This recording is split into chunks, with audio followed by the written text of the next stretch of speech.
各位喜欢吃刺身吗？如果说一些新鲜的鱼虾拿来生吃，倒也是说得过去的，毕竟海鲜的鲜甜口感是烹饪后无法比拟的。可是像一些生的猪肉、牛肉、鸡肉拿来做刺身的话，你敢不敢尝试呢？反正我是不敢。不是说能不能感受到这些生肉的鲜美，而是真的怕有些肉眼看不见的寄生虫吃进体内，一旦它们在体内繁殖，那后果不堪设想。如果说一条两条的，咱们也能对付一下，就怕是感染到全身上下密密麻麻的都是，那这生肉是不是也非吃不可呢？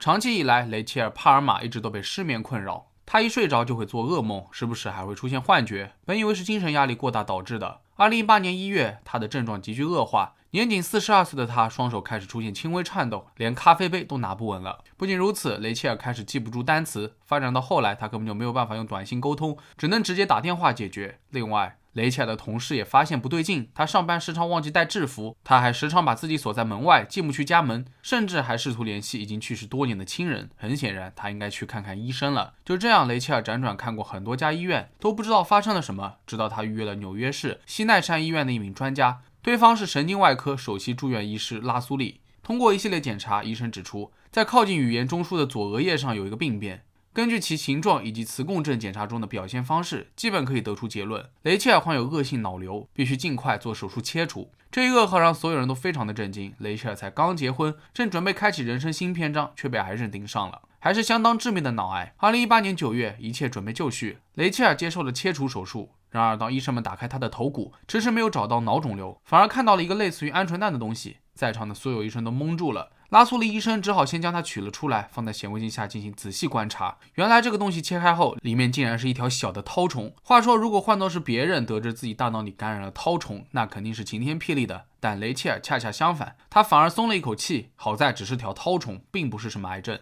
据了解，雷切尔患上的是囊尾蚴病，这是一种由猪带绦虫引起的大脑寄生虫感染。其实，在美国，这种感染情况并不常见。猪带绦虫是一种生活在猪肠道当中的蠕虫，它外形既长又扁，进化出带有大量刺的头部，可以依附在人类宿主的肠道中，而且它还可以离开肠道感染其他的器官。雷切尔根本就不知道自己是如何被感染的，他甚至都没有出境旅游过。对此，临床寄生虫实验室主任博比·普里特指出，猪带绦虫通常会以两种不同的形式出现，一种是成虫绦虫，它直接是从未煮熟的猪肉中摄入，然后寄生在人体肠道中；另一种形式则较为罕见，主要是携带成虫绦虫的患者，粪便当中会排出微小的虫卵，如果他们没有正确洗手，在手上沾有虫卵的情况下准备食物，那么吃下食物的人就很有可能会被传染。而虫卵进入小肠后便会孵化成幼虫，从而穿透肠壁进入血液，到最后它可以移动到身体的各个角落，包括大脑。所以这类患者的全身扫描图看上去都会密密麻麻的。好在手术过后，雷切尔先前的症状几乎全部消退。不过专家还指出，如果是以成虫的形式出现，患者可以用抗寄生虫药物治疗，但幼虫形式的治疗通常会很复杂，还要取决于感染的位置和阶段，还是不要抱有侥幸心理才好。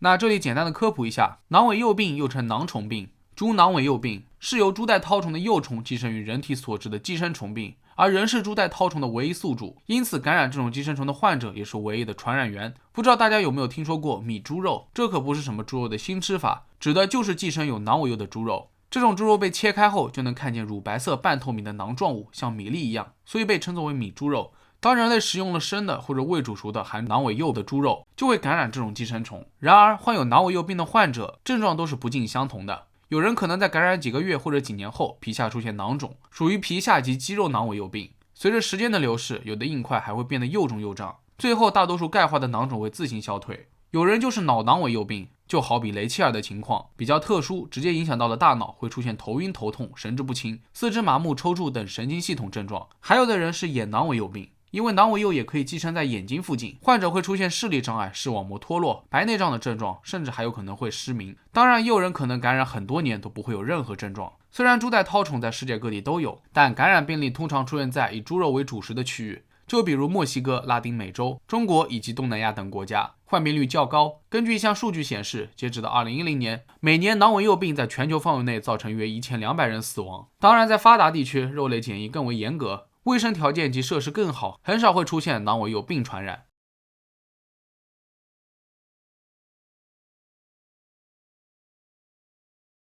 下面这位患者是一名33岁的女性，她来自印度的泰米尔纳德邦农村地区，是个素食主义者。在就诊前2周，该患者的舌骨下区域出现肿块，并且尺寸不断的长大，除此之外没有其他的症状。不过据患者回忆，在发现囊肿的前几个月，他经常会莫名其妙的发低烧，有时候还会肌肉痛、大腿疼痛，医院也没有看出什么名堂。经过超声波检测，患者皮下有一个3.2厘米乘以2.2厘米的囊性病变，质地坚硬，周围环绕着白色的纤维组织，提示有囊尾疣病的风险。随后医生对肿块进行了切除活检，发现囊肿内的微小结节，显示结缔组织囊内盘绕着寄生虫，由此正式诊断为皮下囊尾疣病。再加上患者报告称曾经有过持续性低烧，且大腿疼痛反反复复，于是安排了全身磁共振。果然患者全身有多处病变，呈星空状，尤其是2条大腿之间有多个微小的高强度病变，病变周围还有水肿。后来医生为这位患者制定了专门的治疗方案，其中包括了使用沙囊药物。在4个月后的随访中，患者报告称没有再发现新的肿块，大腿肌肉疼痛也明显改善。据了解，人类囊尾疣病最常受到影响的器官是皮下组织、骨骼肌、肺、肝脏、心脏、眼睛和大脑，几乎身体的所有器官都逃不掉这种寄生虫的感染。早在1912年，驻印度的英国陆军医务人员就报告了囊尾疣病会在全身广泛传播的情况。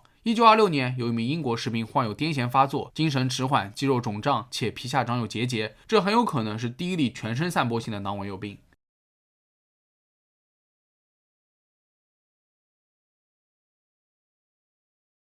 2017年11月22日，一位来自广西的农某在小便的时候突然晕倒，昏迷了10几秒才清醒，随后便去了村里的卫生所就诊。一时间医生也查不出什么，于是建议他去大医院好好做个检查。第2天，农某来到了广西民族医院神经内科，先拍了一个片，没想到他的全身都散布着米粒大小的异物。为了进一步确诊，胸腺腺体外科的副主任医师给患者做了一个 B 超，从他右前臂中取出了一粒异物，果然化验结果显示这些都是囊尾疣。据农某回忆，自己平时一直有全身酸痛的状况，头晕头痛更是常事，而且平时他就很爱吃生猪肉，或者把生肉片在热汤里面简单烫一下就吃了。没想到这就是寄生虫惹的祸。3年后，同样来自广西，有一名54岁的陆先生因头部胀痛迟迟不见好转，于是来到了广西市第4人民医院就诊。做了一系列检查后，医生发现陆先生颅内有多处钙化病灶，甚至还出现穿孔畸形的情况，于是推测颅内有囊尾疣寄生。后来专家团队制定了开颅手术方案，果然陆先生的颅骨内有一个5厘米乘以4厘米的囊状病变部位，他们将寄生虫一点一点的从脑门里面拽出来。术后，陆先生之前的头痛病症明显改善。